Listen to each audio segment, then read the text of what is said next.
도대체 나란 무엇인가? 예. 이어서 그 중에서도 이제 무의식의 특성에 대해서 얘기를 하고 있는데, 자, 무의식의 특성.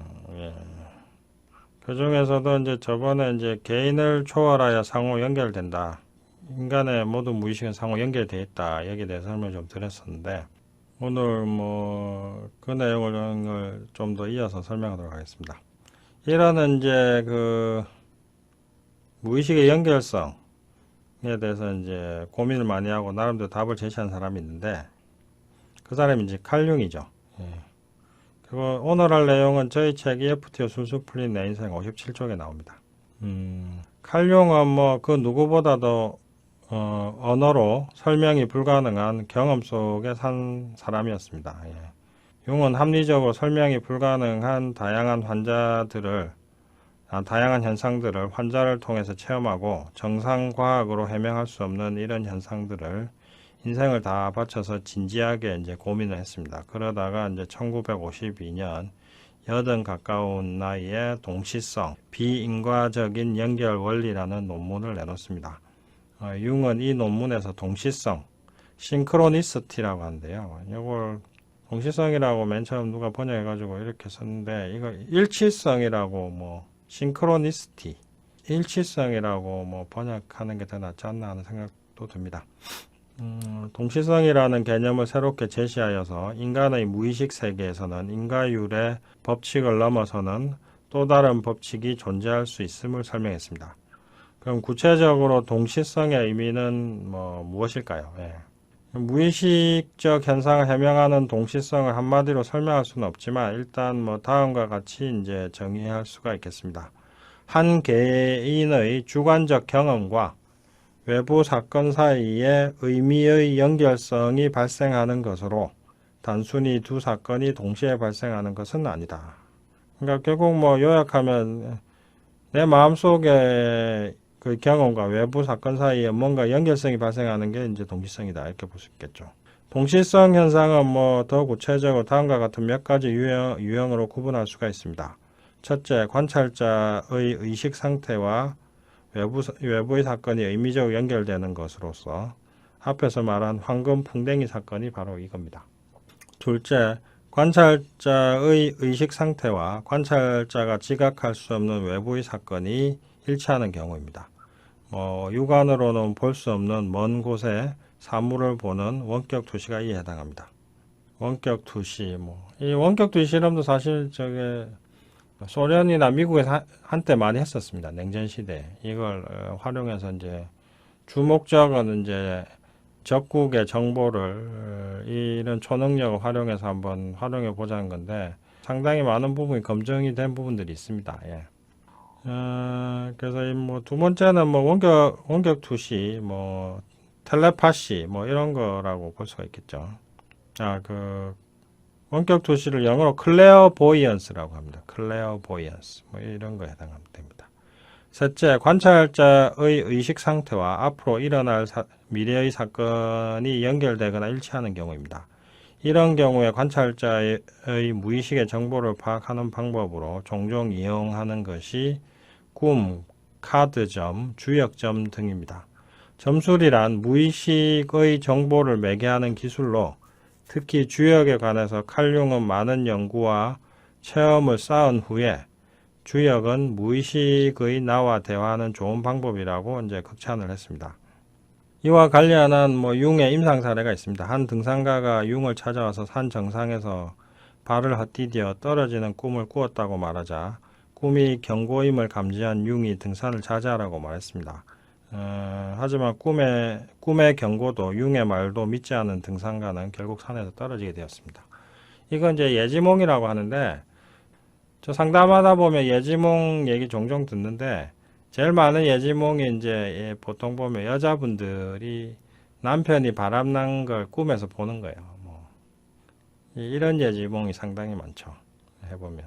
그 다음에 이제 엄마하고 자식 간의 사이가 각별하기 때문에 자식에게 뭔가 안 좋은 일이 일어나는 것 같은 느낌이 이제 부모님 꿈에 일어난 건데, 제 어머님도 이제 예지몽을 조금씩 구는데, 뭐, 제 어머니 사례를 말씀드리면, 제가 한때 돈 문제로 엄청 고민하고 있을 때가 있었는데, 그때 갑자기 이제 제 어머니께서 이제 꿈에 제가 우는 걸 봤다고 갑자기 전화가 온 겁니다. 그때 한창 제가 그 돈 고민할 때였거든요.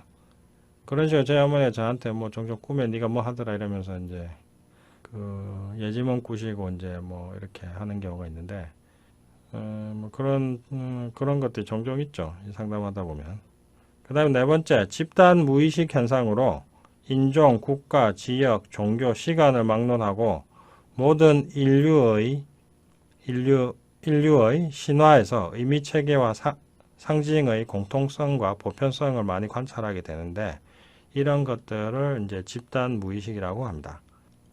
그러면은 이제 동시성 현상이 우리에게 주는 의미가 과연 무엇일까요? 예.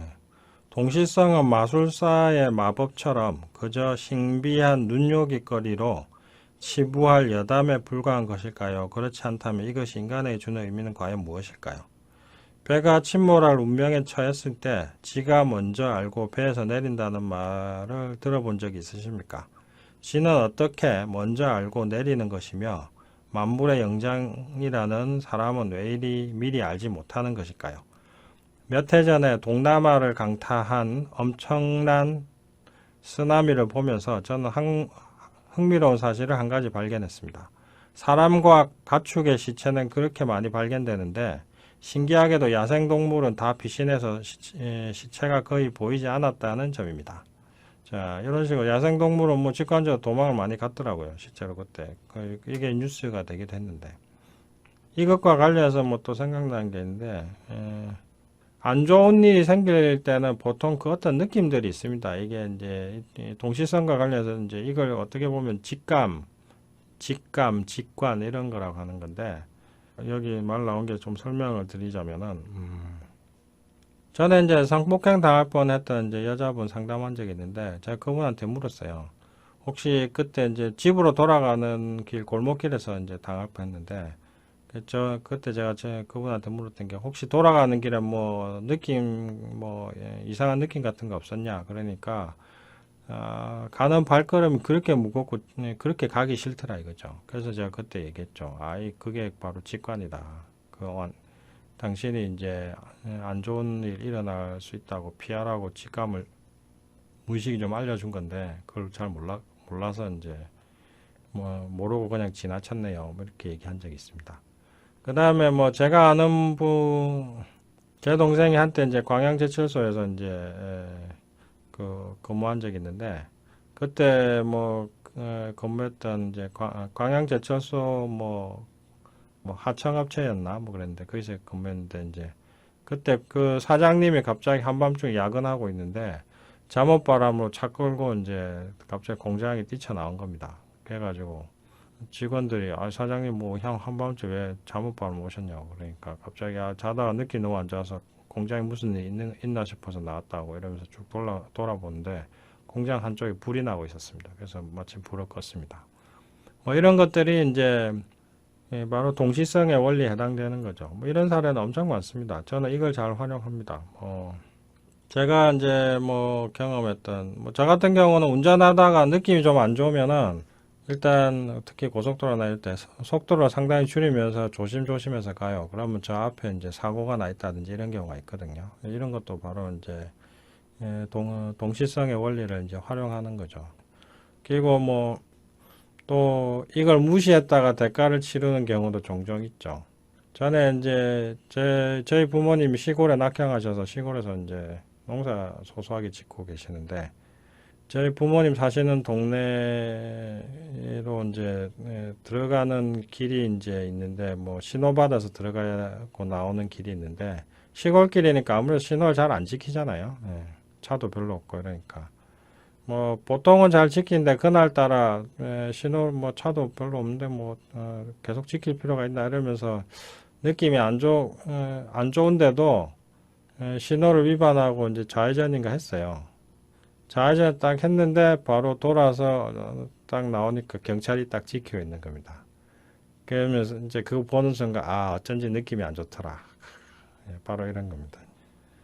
그 다음에 이제 또 뭐 드라마틱한 게 하나 생각이 나는 게, 제 동생이 이제 그 명절에 이제 뭐 몇 년 전에 명절에, 저희 집에 자고 하루는 뭐, 하루 일찍 저보다 먼저 이제 저희 집에서 저희 부모님 댁에서 떠나가지고 처가로 갔는데, 그 처가가 마침 시골에 그날 마침 자기 장인 장모가 이제 시골집 하나 어디서 뭐 빌렸는지 구했는지 해가지고 이제 그날 마침 처음 들어간 날이었습니다. 그러니까 처음 불 때, 그 군불 때는 방에서 잤는데 뭐 그런 얘기까지는 들었는데 갑자기 새벽에 전화가 뛰고 온 겁니다. 띠리링 하고 와가지고 그래가지고 뭐 전화를 받았죠. 이제 새벽 뭐 1시인가 2시인가 뭐 3시인가 자고 있는데 전화가 온 겁니다.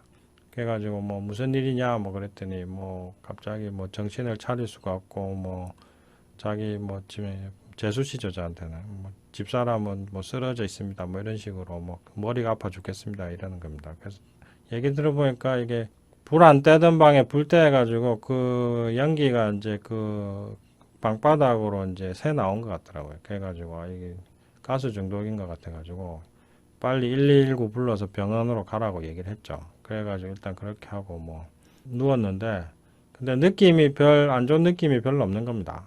그리고 이제 그때 집사람도 옆에서 있었는데 집사람도 뭐 별로 안 좋은 느낌이 없다 그래가지고 뭐 괜찮을 것 같다 이러고 그냥 일단 자자 그러고 이제 잤습니다. 그리고 이제 새벽 7시 아침 7시인가 8시인가 돼가지고 전화 다시 드리고 왔는데 뭐 형님 이제 다 집사람도 깨어나고 저도 괜찮습니다. 뭐 한 2, 30분만 더 늦었으면 뭐 내 손상 올 뻔했다고 천만 다행이라고 하네요. 뭐 이러면서 이제 또 이제 연락이 온 겁니다. 뭐 이런 게 이제 직관이죠. 자, 바로 이런 것들이 직관이고 뭐 동시성의 원리입니다. 그 동시성의 원리를 이해하시고 이걸 직감을 잘 활용하시면 인생에 엄청난 도움이 됩니다. 자, 그래서 다시 본문 한번 읽어보겠습니다. 자, 그렇다면 우리의 의식적 판단만으로 인생을 사는 것이 과연 온당하고 안전한 것일까? 오감에만 의존하는 의식적 판단은 대상을 분명하게 파악하도록 해주지만 여기에만 의존할 때 우리는 쥐나 야생동물보다 못한 존재가 될 수도 있다. 기본적으로 무의식은 우리를 보호하려는 의도를 갖고 있고 그러한 의도의 표현이 바로 동시성이다. 우리가 이성 또는 의식에 의존한 나머지 지나친 판단과 분별의 철창에 가로막혀 위험에 빠져 있을 때 우리의 무의식은 우리에게 다양한 방법으로 자유와 구원의 메시지를 암묵적으로 보낸다. 한마디로 동시성은 의식이 저지른 실수를 복원하고 그로 인해 위기에 빠진 인간을 구원하기 위해 무의식이 보내는 상징이자 무의식의 작용이다. 뭐 이거 상당히 중요한 내용입니다. 다시 한번 읽어보십니다. 동시성은 의식이 저지른 실수를 복원하고 그로 인해 위기에 빠진 인간을 구원하기 위해 무의식이 보내는 상징이자 무의식의 작용이다. 이게 엄청난 거죠. 이게 결국 조짐, 직감, 직관, 감 이렇게 얘기하는 이게 바로 동시성 원리에서 나오는 것들이다 이겁니다. 그래서 그걸 잘 활용해야 되는 겁니다. 인생을 잘 사는 사람들은 이런 직감, 직관, 감이 좋습니다. 사업 잘하는 사람들도 이 감 되겠는데 지금 이거는 안 좋은 것 같은데 자 이런 감이 다 좋습니다. 이게 다 동시성의 원리입니다. 흥미롭게도 이제 융의 동시성은 정신만이 아닌 물질의 세계에서도 드러납니다. 실제로 융은 저명한 물리학자 파울리와 만나서 물질 세계의 동시성 현상에 대해서 논의했다고 합니다. 물질 세계의 극한 차원이라고 할 수 있는 양자를 다루는 양자역학과 관련된 재미난 실험이 있습니다. 이것은 1930년대에 아인슈타인이 양자역학을 반박하기 위해 제기한 실험으로 EPR 사고 실험이라고 불립니다. 이 실험을 통해 전자와 다른 전자 사이에 시공간적 인과를 초월하는 정보의 교류, 즉 동시성이 있음을 발견을 했습니다. 본래 운동량이 0인 물체가 두 개로 쪼개져서 양쪽 A와 B로 분리될 때 양자역학에 의하면 하나일 때와 마찬가지로 A와 B는 서로 연결성이 있습니다. 즉 A의 운동에 영향을 주면 겉보기에는 분리되어 있지만 B의 운동도 영향을 받습니다. 하지만 고전역학의 관점에선 A와 B는 별개의 입자로 서로 독립된 운동을 할 뿐입니다. 게다가 A와 B를 동시에 관찰한다면 A와 B가 정보를 주고받을 시간도 없습니다. 상대성 이론에 의하면 이 우주의 어떤 정보도 빛의 속도를 초월할 수는 없습니다. 따라서 이런 일은 불가능하며 양자역학은 틀렸다고 아인슈타인은 강하게 주장했습니다. 이거 뭐 좀 더 보충해 설명드리면 운동장 영인 물체가 있는데 이게 뭐 어떻게 저절로 팍 쪼개졌다. 예. 쪼개졌다. 그러면 A 쪼개지면서 A는 오른쪽으로 돈다. 그러면 B는 왼쪽으로 돌아야 됩니다. 그래야지 합쳐서 운동량이 0이 되기 때문에. 뭐 큰 수박 하나 생각하시면 됩니다. 수박만 어떤 입자가 있는데 이게 이제 저절로 팍 쪼개졌어요. 그러면서 한쪽은 이렇게 시계 방향으로 핑핑핑 돌고 있다면은 반대 방향 거는 오른쪽 반시계 방향으로 핑핑핑 돌아서 서로의 운동량 합쳤을 때 0이 돼야 됩니다. 그게 왜냐하면 원래 하나였고 원래 운동량 0이었기 때문에. 근데 이제 이걸 이제 아인슈타인의 고정역학의 관점에서는 A와 B는 별개다 이거죠. 근데 양자역학에서는 그건 서로 연결된 거다 이거죠. 그래서 이제 그럼 연결된 걸 어떻게 증명하느냐? 그게 이제 뒤에 나옵니다. 자, 그렇다면 과연 실제 실험 결과는 어땠을까? 1982년 알랭 아스펙이 프랑스에서 실시한 실제 실험 결과는 아인슈타인의 예측과 정반대였습니다. 그는 원자 이하의 파편으로 하나의 원자에서 동시에 방출된 광자를 이용하였습니다. 각각의 광자가 나아가는 길에 평광 탐지기가 설치되었습니다. 이것은 탐지기의 축과 나란한 축으로 진동하지 않는 광자들을 걸러냈습니다. 이렇게 해서 정확한 방향을 가진 헛개비 광자들만이 평광 탐지기에 나타났습니다. 결론적으로 아인슈타인의 다른 결과와 달리 A에 영향을 주면 독립된 B에도 영향을 미쳤습니다. 다시 말해서 광자 A와 B는 협동을 했습니다. 광자 A가 차단되면 광자 B도 동시에 차단되는 현상이 나타난 것입니다. 그리하여 시공간적으로 분리된 두 실체가 알지 못할 상관성이 있고 서로 간의 작용이 있다는 것을 밝혔습니다. 더 나아가서 이 세계는 근본적으로 인과율을 넘어선 관계로 직조된 세계라는 것을 추론할 수 있게 된 것입니다. 이건 무슨 말이냐면은 아까 사과라고 생각했죠. 사과가 저쪽 팍 쪼개져서 한쪽이 시계방향에 돈다. 그럼 반대편은 반시계 방향으로 돌아서 운동량이 0이 돼야 된다 이겁니다. 자, 그러면 A와 B가 서로 연결되어 있다는 걸 증명하려면 그럼 A를 건드리는 순간 B도 뭔가 영향을 받아야 되겠죠. 바로 그 실험을 해본 겁니다. 그래서 A를 탁 건드려 봅니다. 근데 건드려 보는데 그것도 동시에 건드립니다. 뭐 어떤 기계 장치를 이용해서 A를 탁 건드리는 순간 B가 동시에 거기에 반응해서 근데 동시라는 거는 뭐냐면은 그 A, B의 반응을 양쪽의 반응을 동시에 관찰할 수 있는 어떤 측정 장치를 두고 A에다가 뭔가 탁 손을 대는 순간 B가 갑자기 거기에 반응해서 운동량이 탁 바뀌어 버린 겁니다.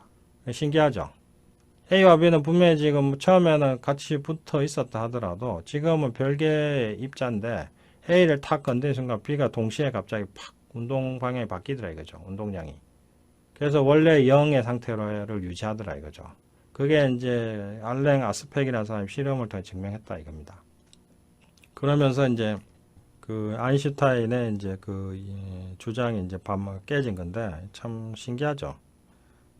이런 거 보면은 이제 여기서 이제 중요한 건 뭐냐면 이제 동시성의 원리에서 이제 우리가 알 수 있는 건 뭐냐면 인간의 세계가 참 인간의 세계라기보다는 이 세상이라는 것이 우리가 생각하는 단순한 원인과 결과의 이런 법칙하고 좀 상당히 좀 다른 어떤 새로운 법칙이 이 세상, 이 우주를 지배하고 있다라는 것을 추론할 수가 있습니다. 네, 이게 참 중요한 겁니다. 우리는 이 우주의 일부분만을 관찰하고 이해하고 그리고 본 것 중에서도 일부분만을 법칙화시켜서 이해하고 있기 때문에 지금 우리가 이해하고 있는 이 우주의 모습이 실제 우주의 모습이라고 착각하시면 안 됩니다. 지금 이제 그리고 그런 착각에 빠지면은 바로 우리는 고통을 받게 돼 있습니다. 동시성의 원리를 보면서 이제 제일 동시성의 원리가 이제 주는 교훈은 뭐냐? 아까 얘기했지 않습니까? 경험적인 인과율의 법칙에만 빠져 있을 때 우리는 헤매게 되고, 그것에서 이제 우리를 구원하기 위해서 이 동시성의 원리가 작동하게 된다 이겁니다. 이 동시성의 원리는 우리의 적이 아닙니다. 그게 참 중요하고, 저는 이 동시성의 원리 참 많이 이용합니다. 그래서 직감, 직관, 감, 예지몽 이런 게 다 동시성의 원리다. 이제 뭔가 좀 정리가 되시죠?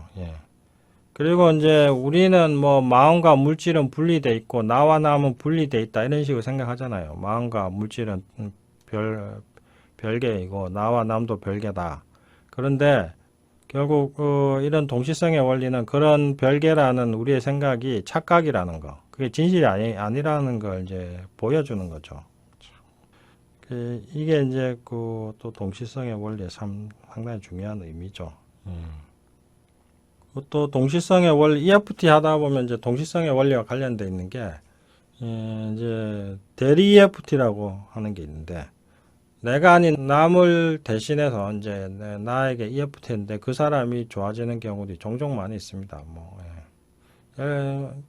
제가 본 그 게리 크레이그 유튜브에서 이제 제가 검색해서 본 대리 EFT 사례 중에 제가 기억나는 게 하나 있는데, 게리 크레이그가 이제 한 30명, 40명 모아놓고 EFT 워크숍을 하는데 지원자 한 명을 뽑습니다. 그 몸 아픈 사람, 어디 아픈 데 있는 사람 이제 올라오라고 해가지고 대신 대리 EFT 해줄 텐데 여기 안에 있으면은 그 대리 EFT가 안 되니까 저기 우리가 대리 EFT 하고 있을 동안 당신은 한 15분 동안 밖에서 놀다가 와라 이렇게 내보냅니다.